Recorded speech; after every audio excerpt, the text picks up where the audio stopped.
Good afternoon or almost good evening, everyone. Everybody can hear everybody. The tech's all working. You can hear me?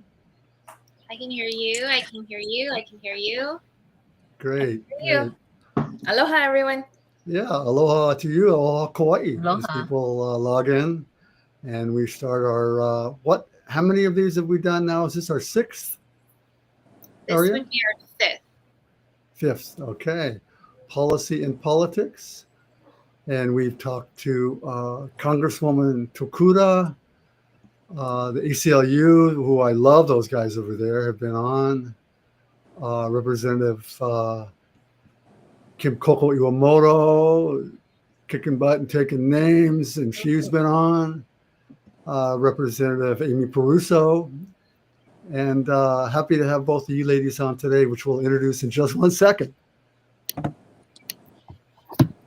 Let's get started. First off, we have Councilmember Kiani Rollins Fernandez. Welcome. Kiani, do you want to share a little bit about who you are, where you're from?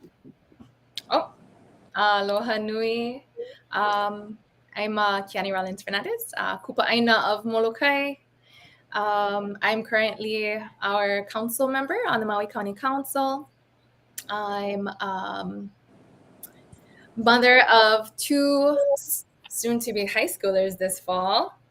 And just overall community cheerleader for Molokai and overall Maui County. Amazing. And we also have another very special guest, Dontel Lindo, founding member and president of Molokai Heritage Trust. Aloha, welcome. Aloha, how's it? Thank you so much for giving us this opportunity to talk story. I'm born and raised from Molokai. Very happy to be here. I'm the proud grandmother of 20 grandchildren. Wow. And that's probably my favorite job. Raising a new generation of community members on Molokai. And I'm very happy to work with Councilmember Rollins Fernandez, who has just been a excellent leader in our community to offer opportunities of community engagement to an extent that I don't think has ever been done before. And so I'm just really proud of that and thankful to be working with her and for her and with our community. Thank you both. You both are too gracious and humble. You are both rock star, Manawahine, forces of nature in your community, working with community and making good things happen. And that's why we wanted to invite you here tonight, to hear how it works, and yeah, so thank you so much. You're 20 grandchildren. I've got 4, and they're huge, and I tell people that's what drives me right now. It's like once you pass 4, you don't even know the number. Great. I need to do a little disclaimer. There's nobody paying anybody to be on the show today. We're all volunteers. No organization sponsors it. Nobody gives any money. Ari and I donate our time, and we're just all here serving our community as best we can. If people want to find out more about me, they can go to GaryHooser.com, and you can subscribe there to my email newsletter. I hate to say newsletter. It's an action alert letter, make things happen letter, good trouble letter. It's not a newsletter. Or you can go to GaryHooser.blog and read my writings. I love to write. Formerly, I served in the Hawaii State Senate and on the Kauai County Council. And it's my pleasure to be here. Now I'm retired, taking care of my grandkids and doing my best again to make good trouble. So thank you all very much. Aria, you got to introduce yourself a little bit more. Hello, everybody. Aria Juliet Castillo, Reclaiming Democracy Program Director for Hawaii Alliance of Progressive Action, Assistant Treasurer for Democratic Party of Hawaii, work for a small business in Kailua, married, dog, no children, no grandchildren yet. But I'm happy to be here. I want to say happy belated Father's Day, Gary. You have all these grandchildren. I wanted to give a quick shout out to my father as I was reflecting on him yesterday and the protests that happened June 14th. One of my very vivid memories of my dad is protesting alongside HSTA. he was a permanent union member during this. He just seemed like and he stood in solidarity with them, protested alongside them when they went on strike. And that kind of action, I just always will remember. And that's kind of where I got it from. Great. You were breaking up on me. Was she breaking up on anybody else? Yeah. Uh-oh. So just so you know. Bear with us, please. Thank you. Yeah, Father's Day. You know, I think I spoke at a gathering on Saturday, part of the Indivisible gathering, and I reminded people about it inspires me, so I'll do my best to share it with people. Is when my grandchildren ask in the future, "Where were you, Grandpa? You know, where were you in 2025 when all this stuff was going down, when the sea levels were rising, and when people were living under bridges, and people can't find homes and jobs, and they're going, you know, getting swept away? Where were you? What were you doing?" And I'm proud to say that I want to be able to look them in the eye and tell them I was doing hard work, heavy lifting with good people like yourselves on the front lines, trying to make our world and planet a better place. So thank you all for being here. I'm gonna, if I could, Aria, just kind of launch into. So thinking about the planet and the challenges are almost overwhelming. People always asking, Gary, what do we do? What do we do? And so I've come to be directing people to think globally, but act locally. Act in your own community to make things happen that matter around the world. Food and energy, natural environment protection, family protection. So what can you do locally to make the world a better place? And then you go from there. But don't get wrapped up in trying to solve all the problems everywhere, because it's overwhelming. And that got me thinking about the council. So I served on Kauai County Council for 8 years, and in the Senate for 8 years, but I find myself focusing too much on the state Senate sometimes. And I did some homework, and I realized today, that to pass a law at the state level takes 40 people to agree, 40 people to vote yes. And to pass a law on the Maui County Council takes 5, 6 if you need the override. And so, let's pass some laws and do some good policy at the county level, because the county deals on natural environment, the county deals on highways, and the county deals on agriculture, and they don't have the same power, but they have a lot of power and can do a lot of good things. And so that's what I've been thinking about all day. So I'll be quiet, and I'd love to hear council member on some of what Maui County has done in the past, what your hopes are for the future. I know you got a hot topic on your table right now, and I don't know, Aria, you want to jump in, or you want me just to be quiet and let it go? You know, I think a lot of activists have been looking to Maui kind of as a model of what our county governments can do. And I know that you've shared personally with me a lot of the list of accomplishments, like incredible accomplishments you guys done, not you yourself, but, on the county council. And I just thought we could start off by sharing what policies and laws you guys have put forward that have really made a difference. You want me to just list some, and then we can dive into some detail? Or? Yeah. And realizing that it's not all about changing laws. There's a lot of good work in the community that doesn't involve changing a law, community-based. So we want to hear about it all. And I want to invite people that are watching to post comments and questions in the feed, and we'll do our best as we move forward to get to some of those. Thank you. So just go for it. Okay. So I think, like you said, Gary, not all of it is a matter of changing the laws and policy making. Some of it is in internal processes and, like the budget process. So in the first term, I was the budget chair, and I, did totally reformed our budget process to ensure that each council member was able to get, adequate funding into their district, and not just,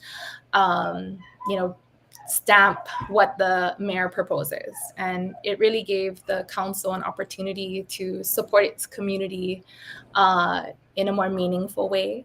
and also made our budget hearings when we go out to each district during our budget session. We were able to hear what the community was asking for, what their priorities as were in this moment in time, and then be able to appropriate funds to make those things happen. So there's policy, there's budget, and then there's like relationship building. And that's something that our office has really focused and invested a lot of time into. Because some of the laws are there, some of it is like discretion, and it's just a matter of sometimes communicating with the departments on like how for example on Molokai something could be improved, or if there's some support that they're not getting, maybe it's funding. Maybe we can add funding to repairs of parks facility. But it really is all of those things. I'll list some things, and then I'll let Jeanne provide some out here too. So some of the things like you said, so agriculture, so like being creative and not just fighting against the things that we don't want, but taking that time to envision what it is that we collectively do want, and then work toward those things, and then finding common ground and finding whether it's like over, under, or through a way to accomplish something that most parties will be supportive of. Like you said, we need 5, but also our office is not of the philosophy of ramming things through regardless of what folks say. We really do want to listen, and oftentimes in the opposition there's gems, and together we can make something that was good even better. So I'll list some things. So we created a county department of ag, and that requires more than 5 votes. It requires I believe 6 votes to get it onto the ballot, and then it takes the majority of the electorate to vote that through to amend the charter, the county charter, which is the county's constitution, to add a new department. So a county department of ag, a new county department of OEV resources, which reaffirmed our Maui County as a bilingual county, reaffirming the Hawaii Constitution in Olelo, Hawaii, also being an official language of our home. We bifurcated the Department of Housing and Human Concerns into 2. So now we have a Department of Housing that focuses solely on housing, and doesn't need to split the directors and deputy directors' time in also human concerns, which is a lot of kuleana in and of itself. We created a 0 cap in residential zone for short-term rentals on Molokai. I see Jeanne smiling. We created farmers microgrants to support food security. And the microgrants are up to $25,000, and we've allocated anywhere between $2 to $3 million annually for that. We reformed our property tax structure, and then I can go more into that to that thing to that item a little later, and then I'll stop there. Okay, before we switch over, I just had a couple of follow-up questions before we get too far away.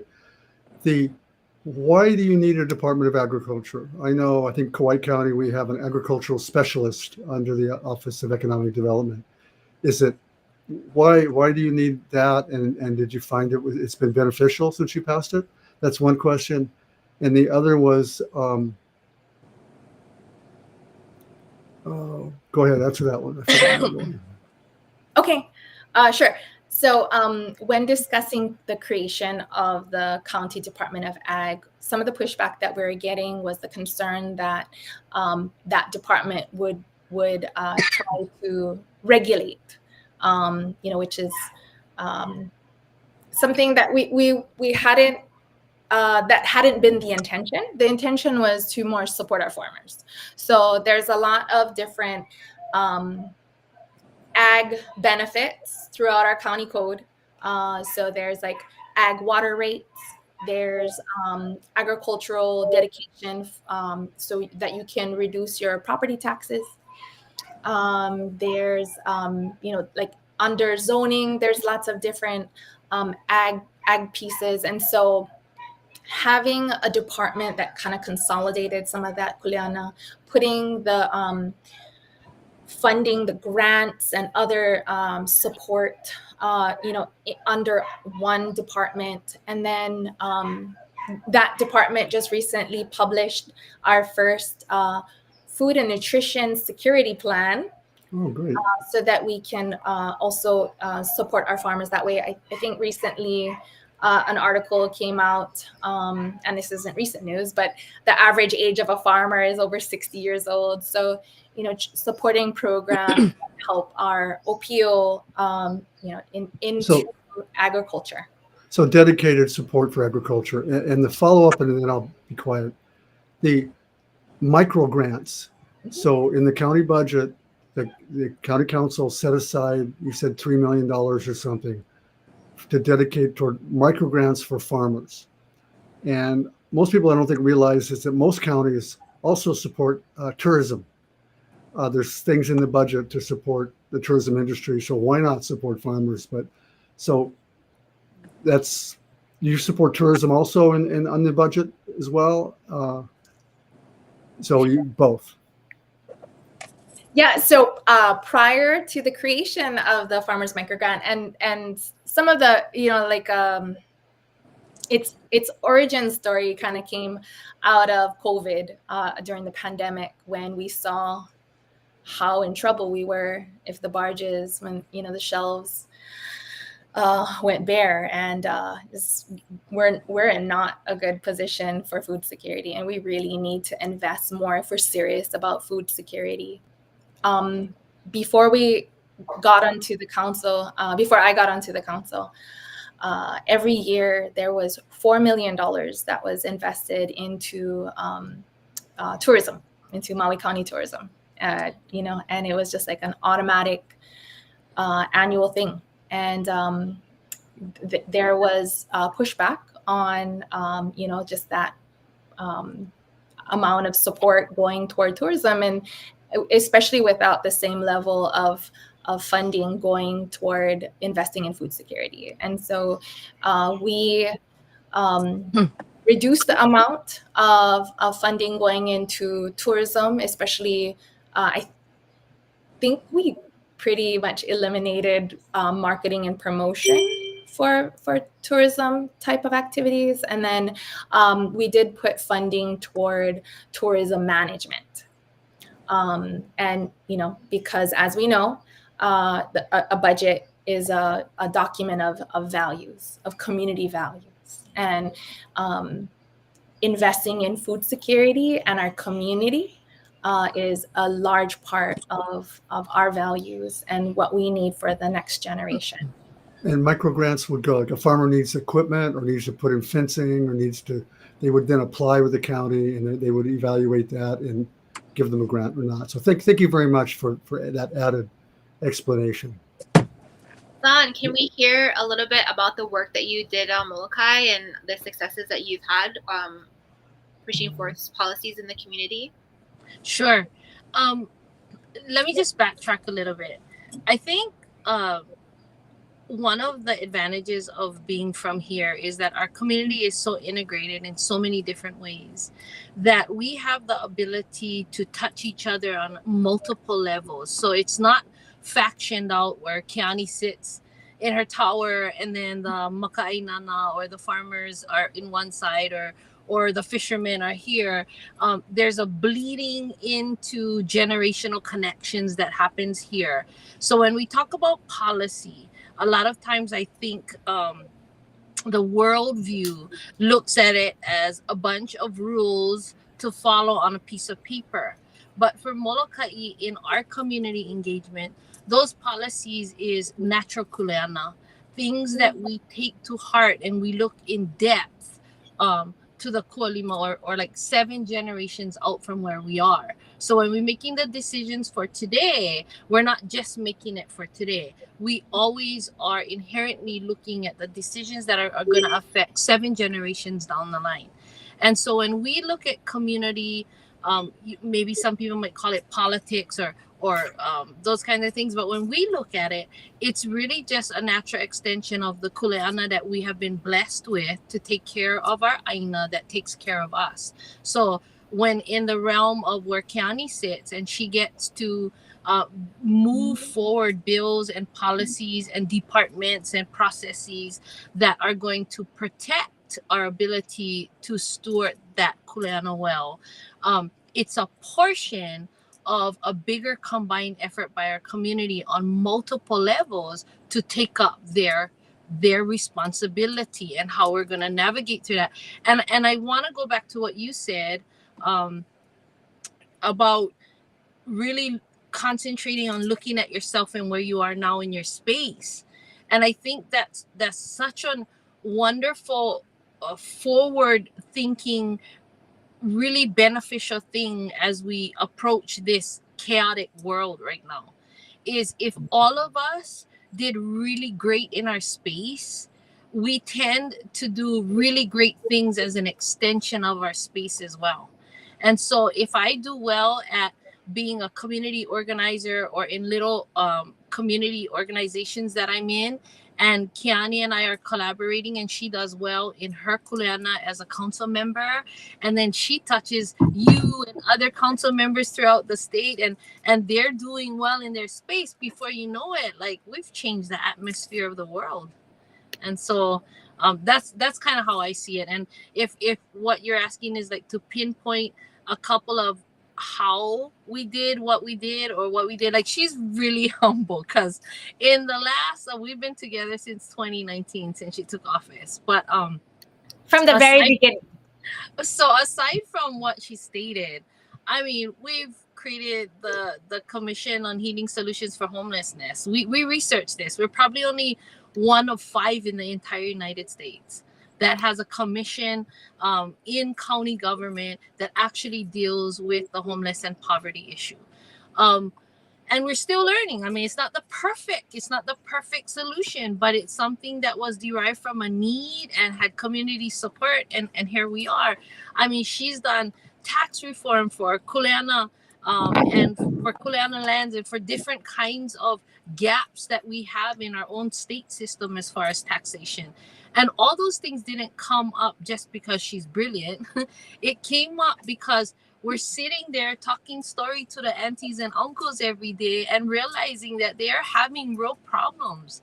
And if we want them to be part of the solution, then we got to help them heal in different ways. You know, hurt people, they hurt the system, they hurt everything. So the way we do it is we start from the ground level and we start to work together to really value and express and actionize all of the great efforts and not just talk about it.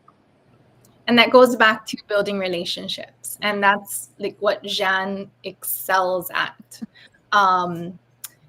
In our office, you know, there wasn't, I'm kind of the first council member to be on island majority of the time. And, but having Jeanne and the team there, the community has learned that, well, whatever the problem, they'll go to Jeanne. Jeanne will fix the problem. No. And but it builds that relationship, and then it builds that confidence that our office can actually get work done. You know, and then it kind of helps to reduce apathy, right? Because, you know, over time, if folks try to engage, you know, government and are, you know, just gets nowhere, then they, you know, folks understandably start to kind of, you know, give up and try other things.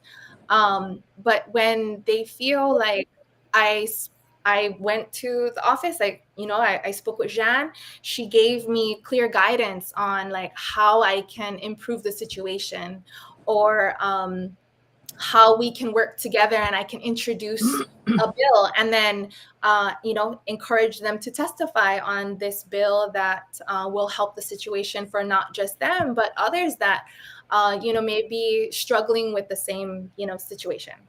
And so it really is collective effort, and empowering our community to take action, and then in turn building that capacity, because we don't just do it for them. We work together, so we're doing it with them. We're doing it all together as a team on Molokai, and then strengthening our entire community.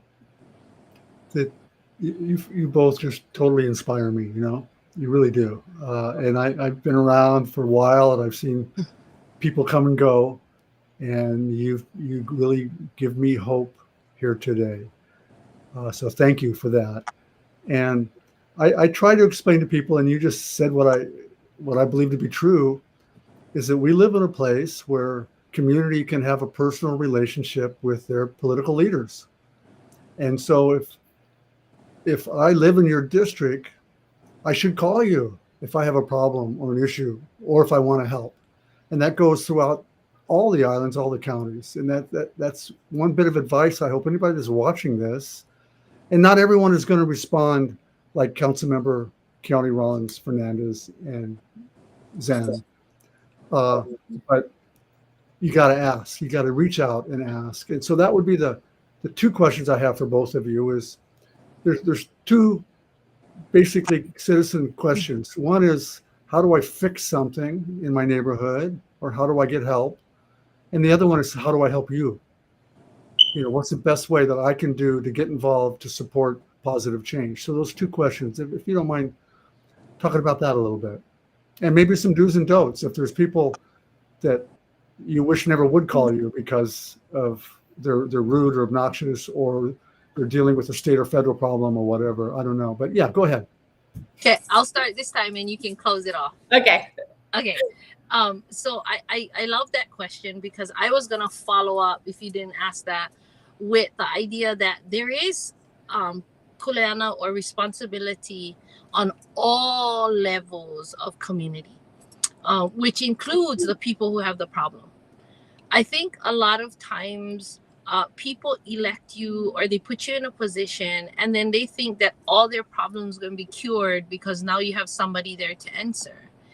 And it's not easy to be in a position where you have all the answers, because sooner or later you're going to run out. And our office doesn't have all the answers. But I think structure is important. If you're asking, how do we best help people, and if they have a problem, what do they need to do? I think first, communication is important. Don't be a keyboard warrior. Don't utilize social media or emails or telephone to hide behind what can be so beneficial to our society, and then spit out stuff that has no end result of becoming better than it was when it came out of your mouth. Our Hawaiian people have a olelo no'el, and it basically says in your words or your language is death, in your word or your language is life. And you're doing one or the other. There's no fence sitting on that. You're doing one or the other. And so if you're not giving out life and it's not promoting a solution, then you are the problem. And people, I think one of the things that I love about Keone is, and I'm gonna be super vulnerable when I say this.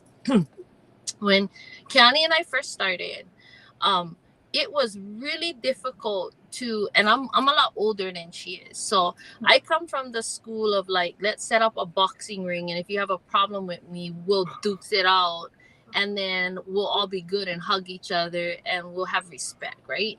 And so Keone is such a brilliant mind, and she comes from a generation where people talk about it, they process it, they figure it out, they do. And not to mean she's not a tita, because she totally is. Don't let her.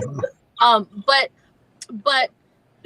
when we were working together and I was seeing this kind of shift in the respect factor, when I was growing up, probably similar to you, an elected official warranted respect. Like whether you voted for them or not, you made room for the mayor to come through. You gave respect. I mean, those things are important. And here we were, and she was newly elected, and I was watching the changing of a guard where a lot of things were good, but there was also a change in society where people just, the respect factor just fell completely away. And she worked really hard to get that back. And so I think in a world where poverty and lack is often defended and justified, and so we don't have to figure out our own solutions, and we keep creating social norms and organizations to fix everybody's problem, we're crippling our world. And so one thing I love about Molokai is that we're not into the crippling. We're very hardcore. People scream and yell at you at community meetings, and then we go have lunch together, or we go to the luau or whatever. I mean, we're very aware that if we get into an argument somewhere, family will be involved and these things are going to happen. But I love that because there's a sense of responsibility that comes to that. And sooner or later, whether it's now or 2 generations later, we're going to have to figure it out if we all live here together. So the second part is, how do they get a hold of us, and how do they navigate through that? Communication is super important. And I think what we always need to do is respond effectively as leaders.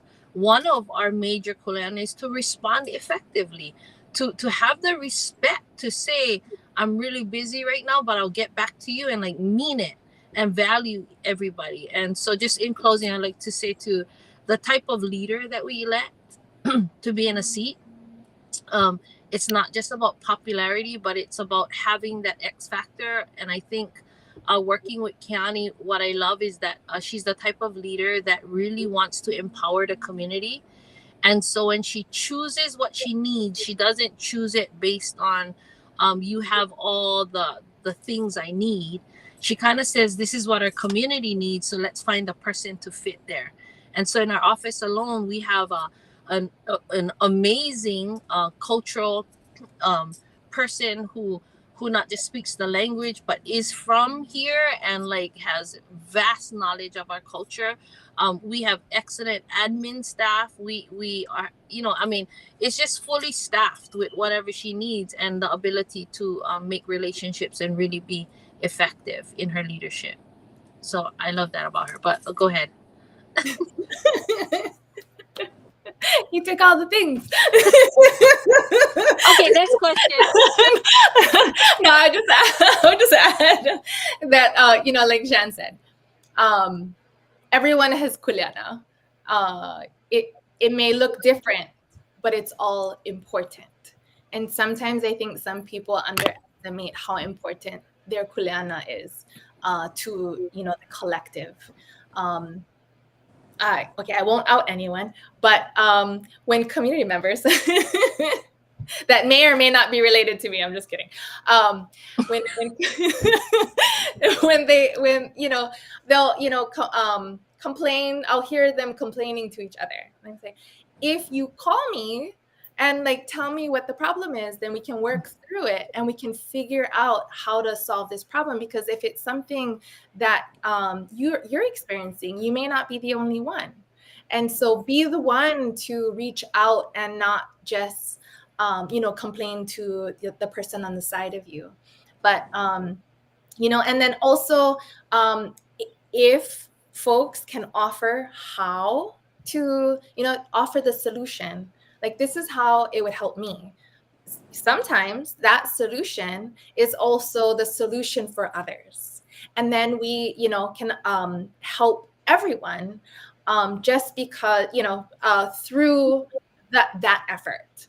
And so I think, empowering to know that they can they should reach out to the offices of their elected officials. And then from there, they can either, we can work together if it falls directly under our office with the county, or if it falls under like state or federal, then we can try to connect them with someone that it directly that can directly help them.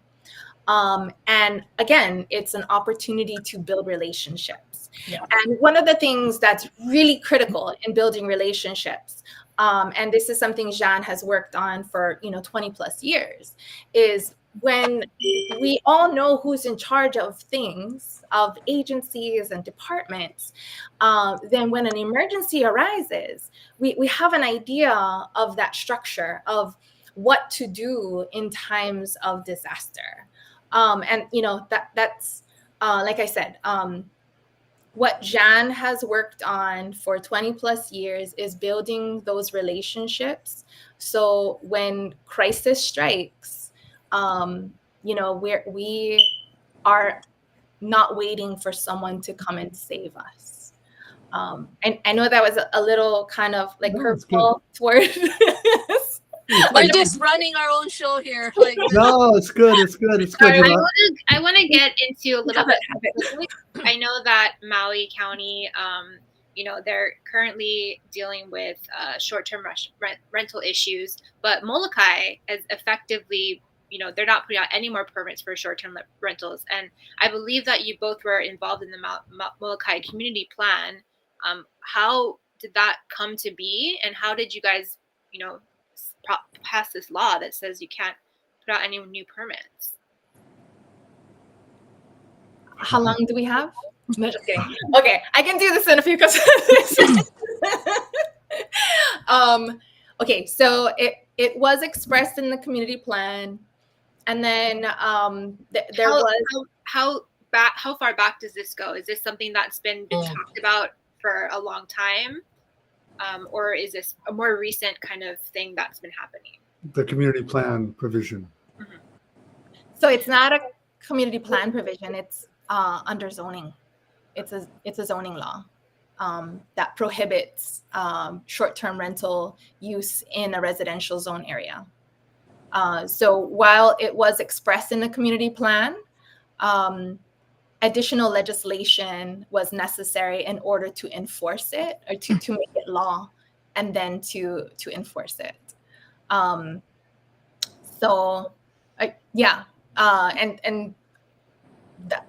That's what we did. I introduced legislation. There was legislation pre-existing before I got onto the council that had set a cap, and there's a cap, a maximum amount of short-term rentals in residential areas in the different districts. And for Molokai, there was no cap. And there was discussion on what the cap should be, and a proposed cap was 40 for the entire island.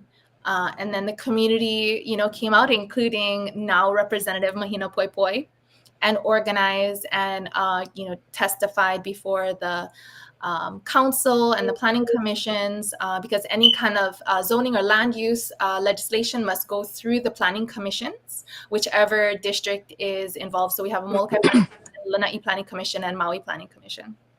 And so because this only involved Molokai, it came to the Molokai Planning Commission, and the community organized and testified for hours, explaining why 40 was not an appropriate number.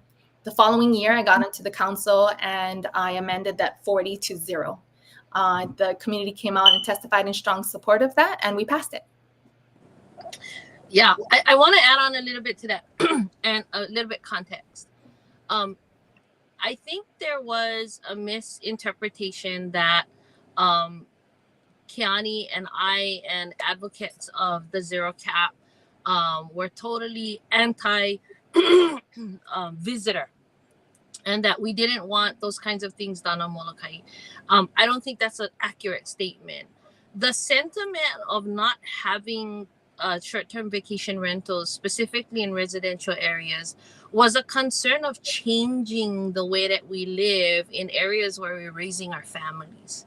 And we weren't willing to compromise those very special, safe places that we had. And there were people here who had a little bit of dependency on the economic value of having those things and cutting them out. But what I want to say is that COVID taught us that when the rest of the state were suffering because tourism dropped so drastically, we had zero effect of those things. We didn't have or suffer the kinds of devastating losses because our dependency on tourism was non-existent. We absolutely see the value in diversifying economic opportunities in our island, and we value the people who provide that great hospitality. But I think what the community plan shows is that we first and foremost want to take care of our Aina and of our generational families to the extent that we will not compromise the safe, sacred places that we hold dear, and allow that to change the way we bring up our children and our family. And that's just something that we want to invest in. Yeah. So in the 80s, for the east side of the island that Dan was talking about, there's a policy statement that that included prohibiting tourism in Mana'e, so on the east side of our island. And one of the neighborhoods that was most impacted, Puko'o, was transforming from folks that you knew for generations to mostly vacant, sometimes vacation rental, large houses that along the beach with walls and fences that restrict you from being able to access beaches that we grew up going to. And then brought tourists into areas where folks, and I quote, became roadside attraction for those that were visiting, just because they were, cleaning fish or, doing other things that's just a everyday thing that's normal to them, but became, a photo op for folks that aren't from here. And it wasn't comfortable, for our residents. That's not something that they signed up for. And so, so to prevent more neighborhoods from being transformed into basically, tourism spots, we kind of quickly nipped it so that it wouldn't. Well, and then let's also talk about real estate and the idea that people were capitalizing on the hardships of our Molokai Ohana and buying up foreclosures and property in residential areas and turning them into an economic driver for their own benefit. And those kinds of things were hard to manage. They were hard to manage. We had little control over how the real estate market was being done. And at this point, I would say in history, because I have a lot of friends in the visitor tourism industry, at this point in history, Molokai was not able to properly manage real estate and the way that we wanted to successfully ensure that our prices weren't going up, that we weren't strangers in our own land, and all those things. So the best course of action was to start to chip away and make provisions that were within our control, and this was one of them. I think this is a great example of when I first started talking about the power of the state, the power of the county, and important issues. And people look to the state, but here the county clearly has the power of what can be done on residential lands, the zoning power. and the definitions of the zoning, what's permitted, what's not permitted, the density, the setbacks, all that stuff. And so that's And huge. property taxes. And property taxes. Mhm. And so if a community like Molokai, anywhere, is having concerns about whether it could be windmills, it could be whatever, vacation rentals, then what I'm hearing is that communities should organize their thoughts, individuals in that community or group, and reach out to their council member and ask for a meeting. Can we meet? And the council member may or may not be familiar with their issue. And then they would hopefully work together then to find a solution.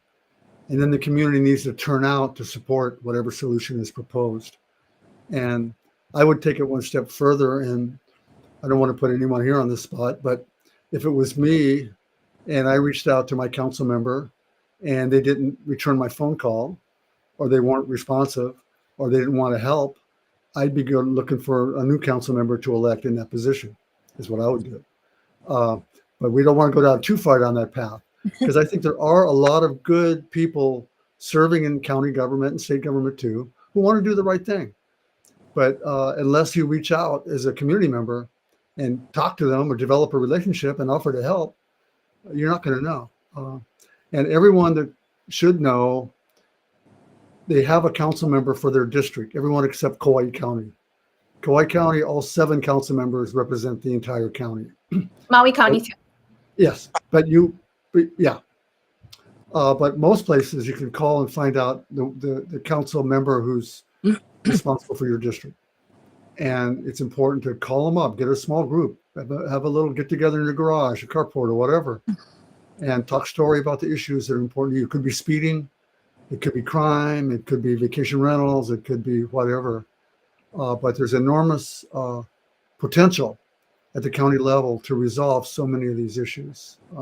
And before we get too far down the road, I want to give everybody a heads up. I'd like everyone to think about, including Ari and myself, what if we could have anything we wanted in terms of public policy changes, what might that be? Whether you have the votes or you don't have the votes, is it,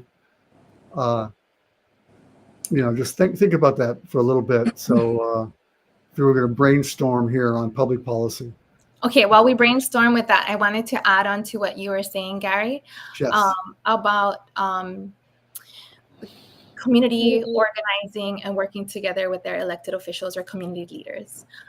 There are a couple things that we worked on as a community. We created working groups. And one of the working groups was on climate change. And that working group put together a community summit, climate change summit, and that was amazing. And another working group that we currently have is updating a community agreement with this boutique cruise ship called Safari Uncruise. Has 36 passengers.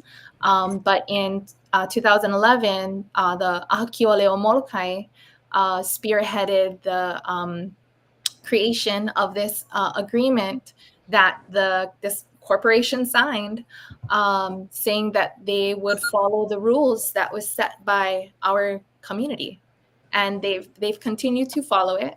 But now we're in the process of updating it, and most of it will stay the same.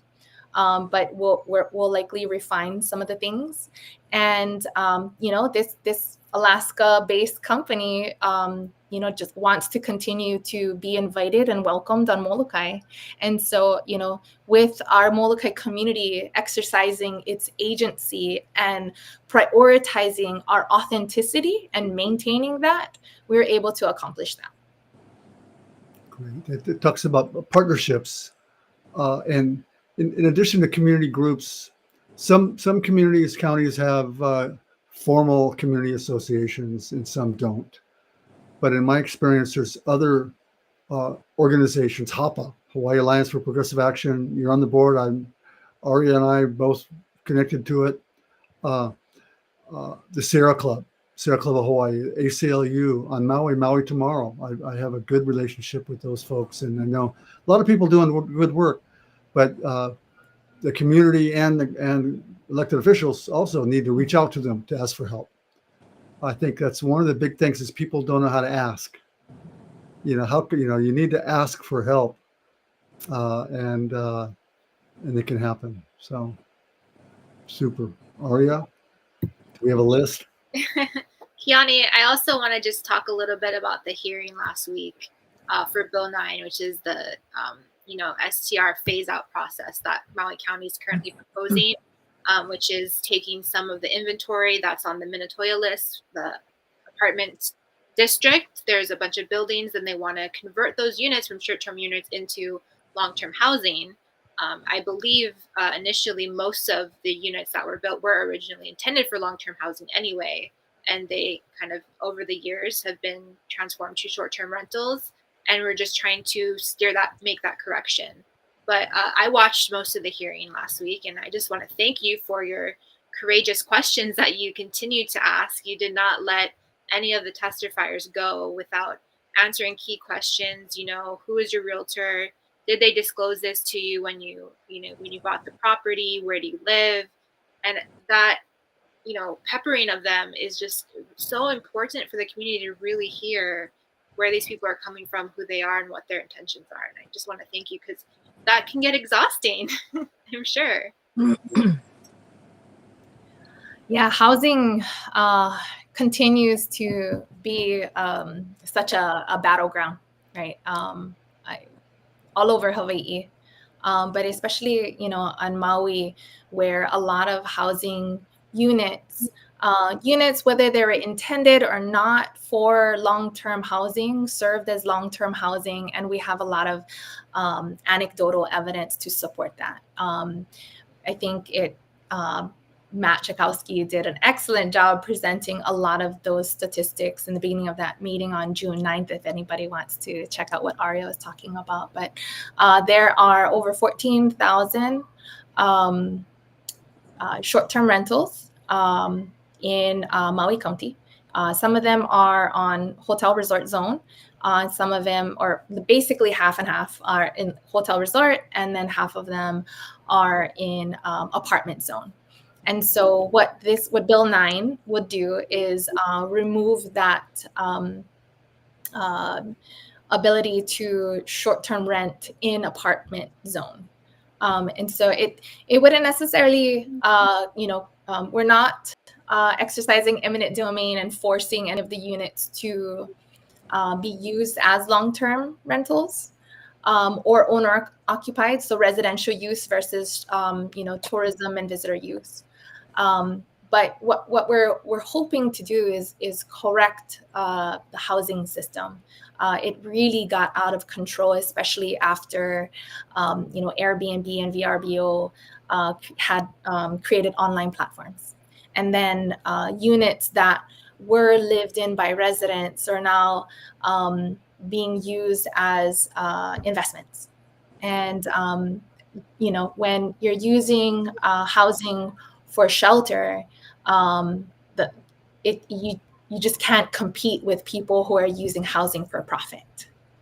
That the investors and speculators pretty much always have more money for that purpose, because they know they'll get a return on investment, a financial return on investment, versus using that housing unit to live in and be part of the community long term, and creating that generational wealth of generational communities, which is something that made Lahaina really special. And a lot of those short-term rentals in apartment district is in the West Maui area and South Maui area, and then we have 2 on Molokai, 2 complexes.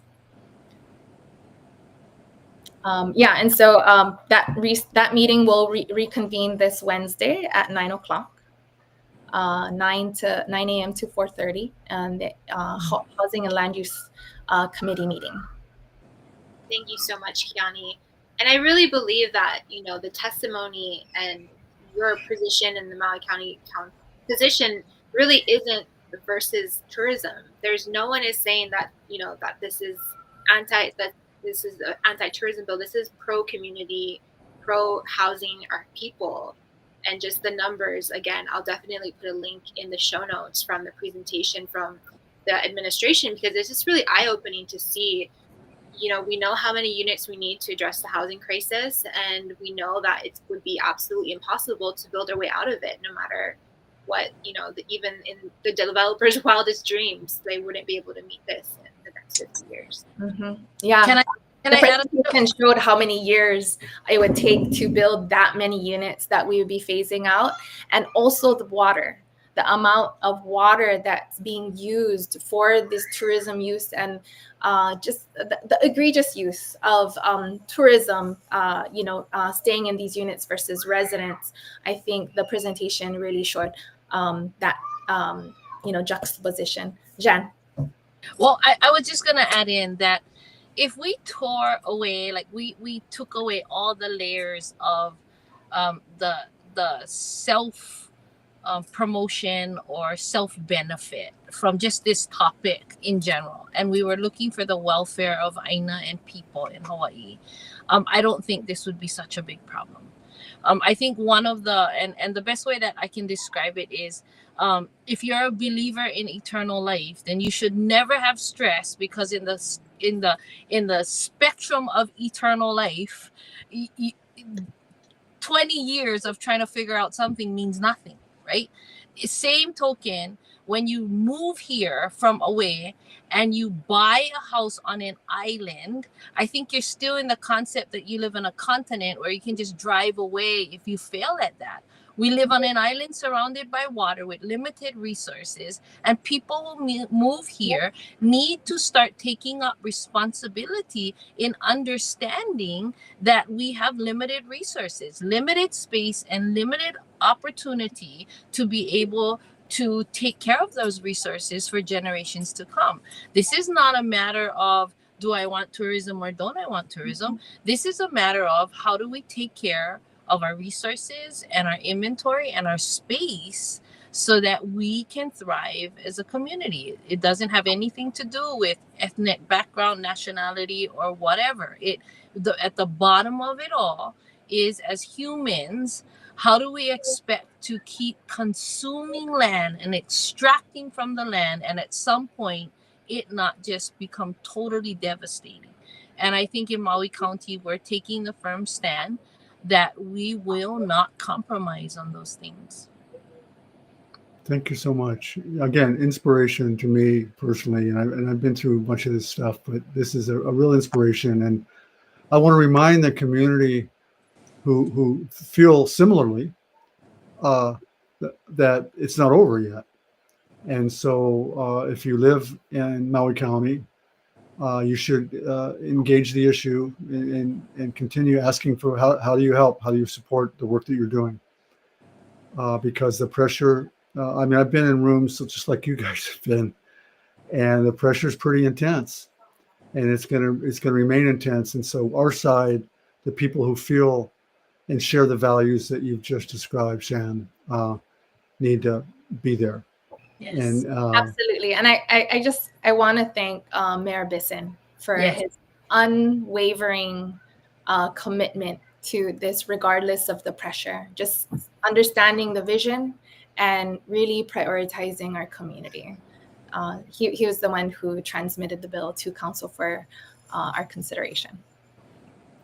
And, I talked earlier about issues that are important looking forward, and I'm just going to jump in right now with, I talk about what keeps me awake at night. And I usually refer to the man and his family who live under the bridge, who can't find a place to live, and they're living under the damn bridge.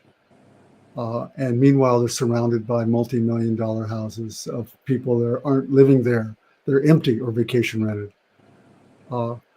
There's another man I know who is married and has 2 children. He works full-time, and he can't find a place to live.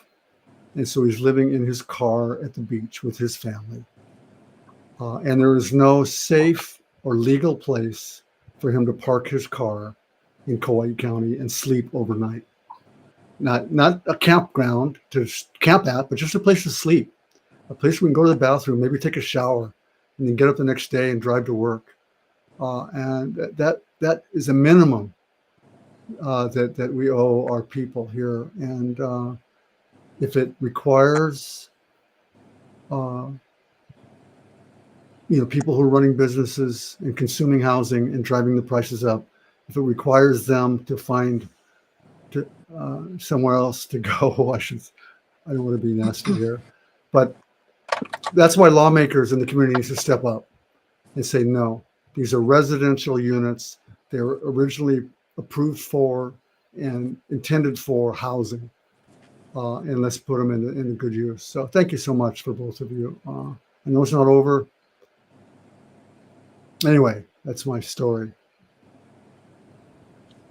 We did have one question Oh, go ahead. about incremental change versus long-term systemic change. And I'm always looking for that long-term big bite myself, and get so tired sometimes when we get little tiny bites at the apple, but you take what you can get. Do you have any thoughts on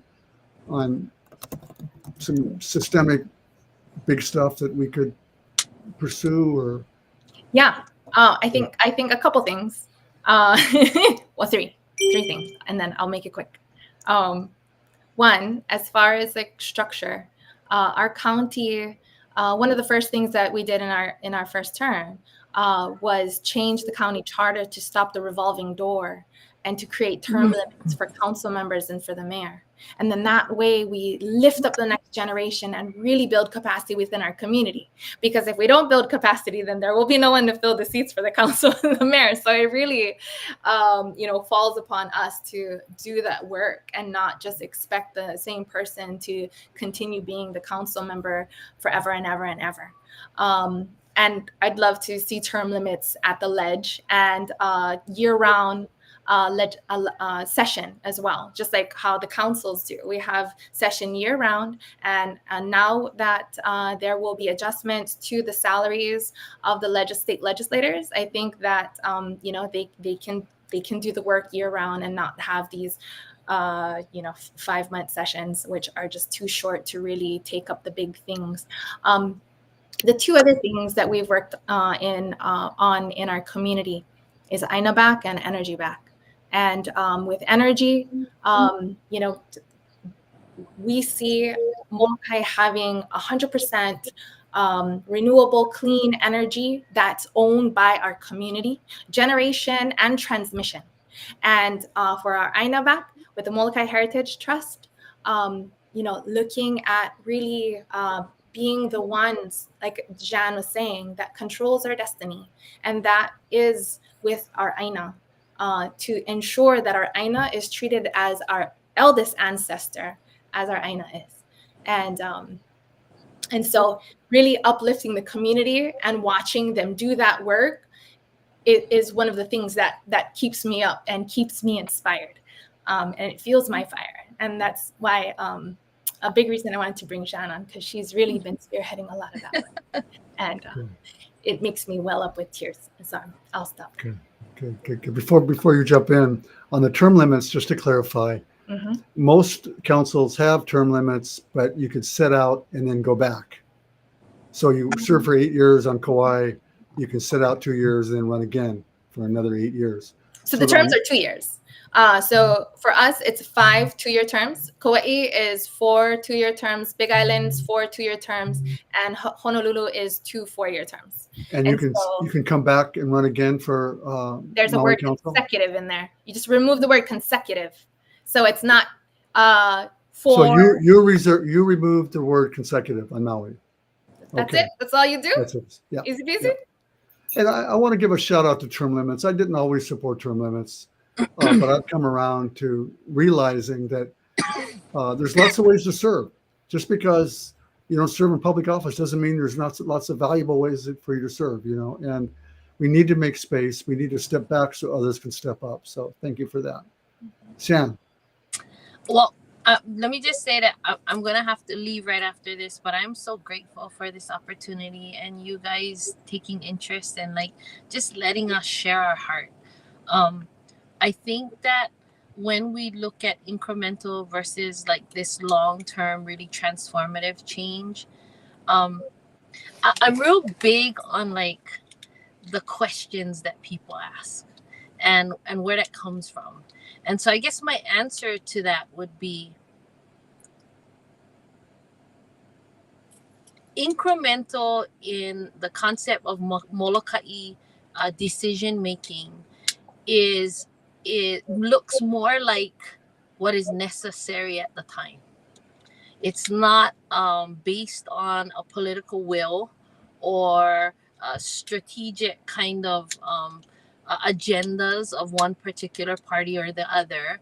The most successful decisions and policies and actions that have been done that changes us for the better have been everybody taking up that kuleana and doing what needs to be done first. I think the biggest mistake that sometimes organized community organizations and a government makes is that you set out a platform and you design a template based on what you feel that you want delivered and how you want to do it before you get down into the nitty gritty and find the strengths and the weaknesses of a community and really like get the buy-in of what is it that we really need, not just based on somebody's outside look in, but on the inside. What's the temperature? How does it look? And so I don't know if I would necessarily agree that we have incremental changes or that or that there's this big push of a either or. I think the natural ability for our community to come together and really work hard at what we're great at, a little bit at a time, is more a matter of responsibility, and that results into great things. And I guess I just want to close by saying this: our community, especially in the Heritage Trust, has taken up this new definition of a community. And if I had my way in the big beautiful world of possibilities, I would want to change the definition of community in the dictionary. And I would want it to reflect what we believe, which is you are community with us if you give to Molokai more than you take. And we don't impose a paper that says here's the checkbox. We force you to have an internal look at whether or not that is your truth. And you're the only one who has to live with that. But in recognizing that for us, the people we fight for, when we say I want this for my community or my community decided it, it's gonna be the people who give more to this place than they take, period. And the rest of you who are extracting, you're not counted among the community that we fight for, and you're not the ones that we're gonna allow to make the decision. Yeah. But I really appreciate you guys. And that's the definition in the bylaws. Yeah. Yeah, it It may is. not be in the dictionary, but That was really, really, really great. Do you have, Aria, did you have your policy before we move on? I just wanted to say bye. I gotta log off, but I really appreciate you guys. Bye, Zan. Thank you. Thank you so much. Thank you. Aloha. So one of the things that I realized Maui County Council did, I think early when Gabe Johnson was elected, was put forth, and Kiani can correct me when I'm wrong, put forth something where for affordable housing, priority goes to those residents who've lived in that area the longest. And in places like Oahu, where we have very distinct communities, very established communities like Kailua, where I live, we want to build affordable housing. The fear is that everyone is going to want to apply and live there, because who doesn't want to move to Kailua? And to have a policy in place where you lived here, you were born in this area zip code, your family is from this zip code, your grandparents are from the zip code, you should get priority to move back home. And that's what I would like to see in our affordable housing policy, because I'm really concerned that the more we build, and even with stipulations in place that you have to make a certain amount of income in order to qualify, people are still going to come from the woodworks and apply for those houses. And that will affect the way that the communities continue to develop. Yes, and Member Johnson and Miss Autumn Ness spearheaded that work, got that legislation passed, and it's been a struggle to get that policy implemented.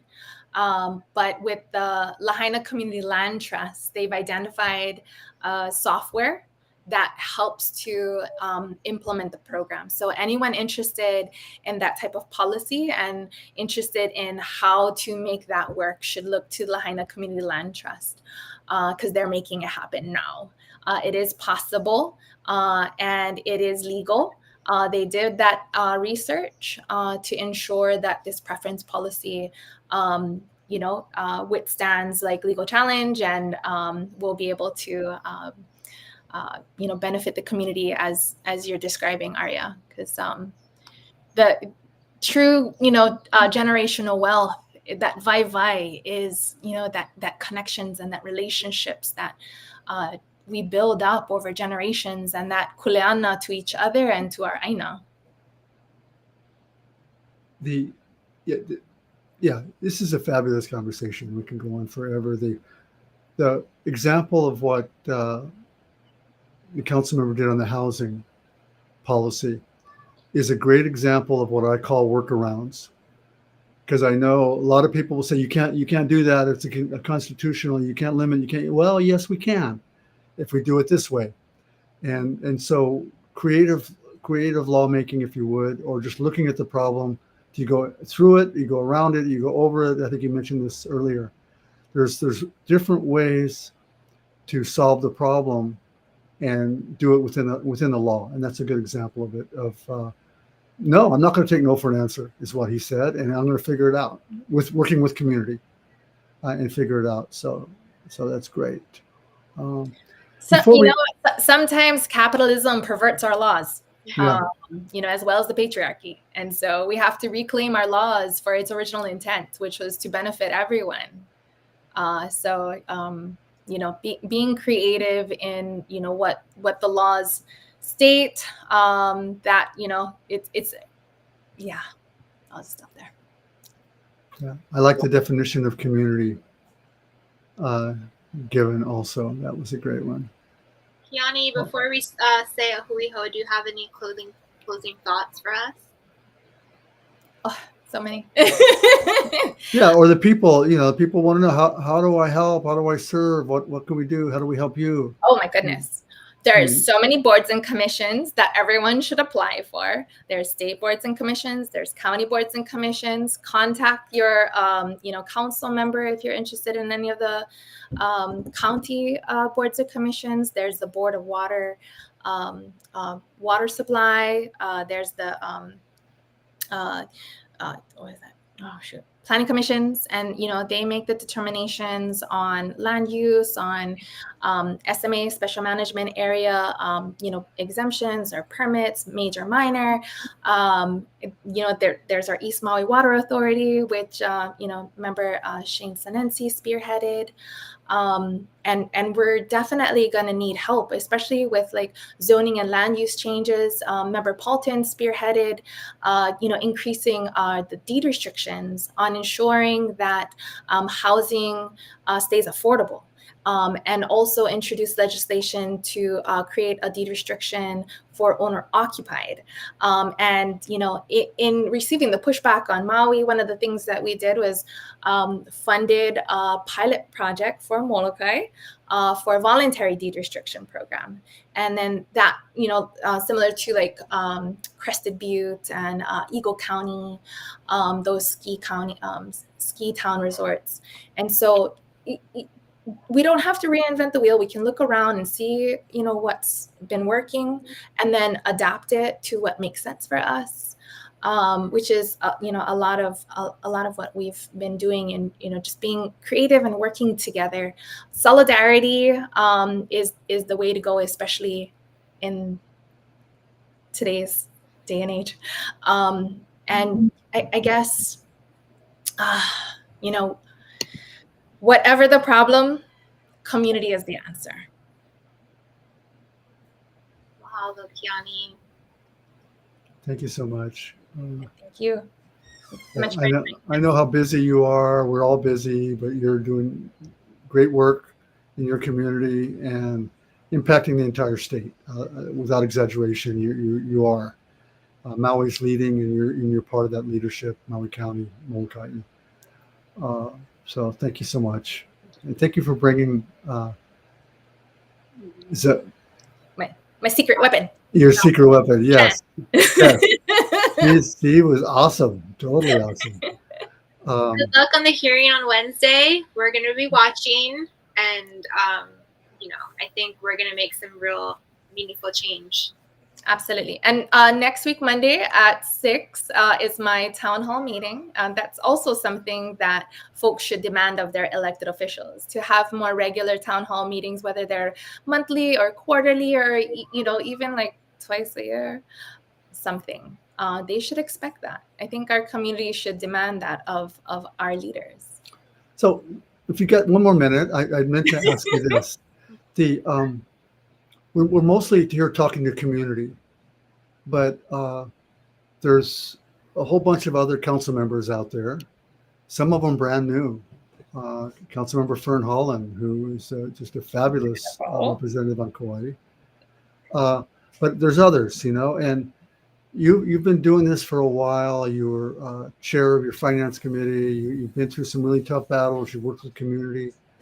What type of encouragement or advice, if you would, you might not want to be presumptuous and offer advice or whatever, but what would you say to those folks who are your colleagues in a sense? Do you have any message you'd like to share with them? I think like what's helped me the most is, like I said earlier and throughout, is building relationships, like authentic, real relationships with your colleagues on the council, with the staff, and then the departments, the directors, and then listening to each other, and I guess not immediately shutting the other one down, but hearing what the problem may be, and then like finding a solution together. I love that we have sunshine law, and we have to do that in open meetings. You see it in real time, us hammering out some of the details. And sometimes we disagree. And I think it's, it's healthy to disagree. It's important to disagree. And then that way, all the voices are being heard. The voices are all being represented at the table in the discussion. And then we figure out a better way forward. That's really helped me be on the council with my colleagues, and grabbing lunch the next day, like Jeanne was saying. We'll duke it out on the floor, but not let it affect our friendship. Not necessarily putting that friendship in a way that compromises your integrity to the community. And I think anyone watching our council meetings will see that doesn't happen. But prioritizing that.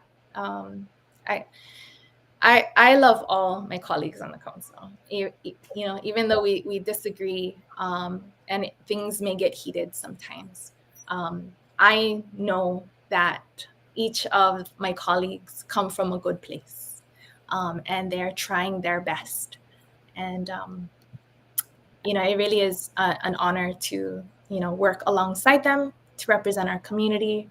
And I really appreciate you two for putting on this podcast and talking story with all our elected officials and community leaders, because I think access to each other and just hearing candid thoughts is really important. Thank you. Thank you so much. Thank you. I think we're going to wrap. I can't say anything better to follow up on that. We have some housekeeping, but I think that probably closes our session. Aria, you're in charge. I'm hanging here. Bye, Kiani. Ahui ho. Have a good night. Bye-bye. All right. Wow, that was powerful stuff. Yeah, Maui County is so incredibly lucky to have Kiani serving in there, and you know, she's just incredible leader. She's so inspirational. She's so nice. Yeah, and she's a worker. She's a worker. She does her homework. She studies. She knows her stuff. You know, too. Yeah, no, it's good. I think even though the conversation was Maui County Molokai centric, we just want to remind everyone that, you know, connect with your council member and get to know them. You know, go meet with them, share your thoughts and concerns with them. If you like them, offer to help, or join an organization that does this kind of work. It's very fulfilling, very gratifying. You have some big wins, and you meet good people, and you help make the people on the planet a better place. So. I wanted to share a little bit about what's going on in Honolulu City Council. Yes. There is a resolution being proposed, submitted by Scott Nishimoto and Val Okimoto, to do some rearrangement in leadership that's there at the county council. So currently, we have Chair Tommy Waters, Vice Chair Matt Wire, and Majority Leader Radiant Cordero. And the resolution that's being put forward is us taking out Matthew Wire from his leadership position, promoting Andrea Tupola to vice chair, and putting Esther Kia Aina into majority floor leader. And if, you know, this was kind of a shock because you don't really change up leadership in the middle of council session. You know, it's not an election year. No one's really changing positions here, but it's a little bit concerning, and it seems like retaliation based off of a vote that happened last week or 2 weeks ago about sewer fee increases. And I didn't follow the battle too closely, but I will share an overview of what I've come to understand from the situation. Is that this is a necessary increase. Sometimes, you know, there's bills and county has to pay for it. And there was a proposal put forward by the budget chair, Tyler Dos Santos Tam, that had a 10-year incremental increase, but it made it so that the lower usage people would pay less. Right now, I think everyone pays the same thing equally. So lower usage, small families, kapuna, you know, single people, they would pay less than larger families that have big houses, water their plants 3 times a week, wash the cars twice a week, stuff like that. So it's a little bit trying to be fair. Chair Waters and a few others thought that the increase was too big and they didn't want to increase it that much. They thought the burden on the community was going to be too great. But they had a discussion. They had 2 hearings, the budget hearing and then the regular meeting where they passed this. And the vote was close. It was 5-4. And they actually compromised and brought it down from 10 years to 6 years. You know, and that's kind of the way the cookie crumbles. Sometimes you win some, sometimes you lose some. And, you know, contentious vote 5-4, that's all it takes. And then a couple of days later, this proposal gets sent out, and it doesn't seem like Tommy Waters is opposed to it. Personally, I think it's really concerning to elevate someone like Andrea Tupola to a vice chair position, given her admiration and affiliations with the federal administration, which is terrorizing our communities right now. I think that, you know, she does represent her community. She does do a lot of cleanup. She does do work in her community, but her affiliation with the extremist rhetoric that we have in our government, it's a hard no for me, especially at this moment right now. And it's really baffling to see this being promoted. Yeah, it's puzzling to me. I worked with Council Chair Waters just briefly back in the day when I was in the Senate. I believe he was in the House. And he's always been, you know, a nice guy. I've liked him when I talked to him. So I don't know what's going on, but it certainly looks like retribution. It looks like his vice chair and others who he thought were part of his team opposed him. And so we're gonna make a point out of changing it. And if that's the case, it's sad because it just reinforces what's going on at the state and federal levels.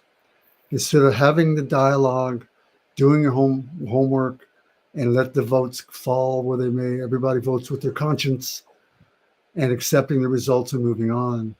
There's this apparent retribution. Now, if Council Chair Waters comes out tomorrow and opposes the resolution or kills it or whatever, then that would be the right thing to do, in my opinion. Yeah. It's my understanding also with the sewer situation, there were some that wanted to lower the cost by amending the water treatment, the levels, because it's more, the more you treat the water, the sewage, the more expensive it is. And to do that means a higher level of polluted water goes into the ocean. And so I'm happy to see that they did not support that, and which costs more money. But we'll see, and I think it's important that the community gets involved. So if you are a Oahu resident, I will link the notes in the chat. It's submit written testimony. Go to your Hawaii County Council. It's resolution 25-170, and the hearing is tomorrow at 2. So you can still submit testimony, or you can testify in person against this resolution. You can go online and read some of the testimony that's in favor and opposition. You can kind of see the general trend. This seems like retaliation. This isn't good governance. This isn't a great, reorganization. And then some of the support is strictly just to highlight Andrea Tupola and prop her up. And some of the testimony even, says that she should be chair, she should be president, she should be queen. And, obviously given the protests that we've had on Saturday, we do not want, to promote these people into unchecked positions of power. And I want to thank everyone that showed up on June 14th. I know not everybody could around the state, around the nation, around the world, to say enough is enough. We're not going to support an authoritarian government represented by our current president and his team. It's clear. I mean, there's no getting around this, folks. I mean, we can't avoid what's happening every single day. 2 legislators are murdered in Minnesota, shot in their own home. One was murdered, the other was shot, and her husband. And it's we're just going in the wrong direction. We're the adults in the room. We have people who don't think before they talk, who aren't willing to meet people halfway, who aren't willing to seek peace. All they want is power and control. Those are the people leading our country, leading the United States of America. And we need to stand firm here locally at our state and county government. So we need to support candidates and support legislators and council members who share that feeling. Yeah. And right now that's not happening in the Honolulu City Council. Anyway, we should end on a positive note. Again, it was very inspirational seeing people out there on the street carrying signs and speaking out. And I want to thank them. I woke up that day feeling miserable and depressed. And when I got to the gathering in front of Kauai Community College, I was inspired by the people. And I want to thank people. Remember, showing up is the answer. So you got to show up at the county level and at the state level and at these gatherings on the streets, whether you're holding signs, writing letters, testifying. You got to show up. And the power is with us. And we can win when we show up. Exactly. All right. So, another good show. And we'll be doing another one in 2 weeks. And we're going to have some other great guests like we had today, more than likely. Thank you, Aria. Sounds good. Thank you, Gary.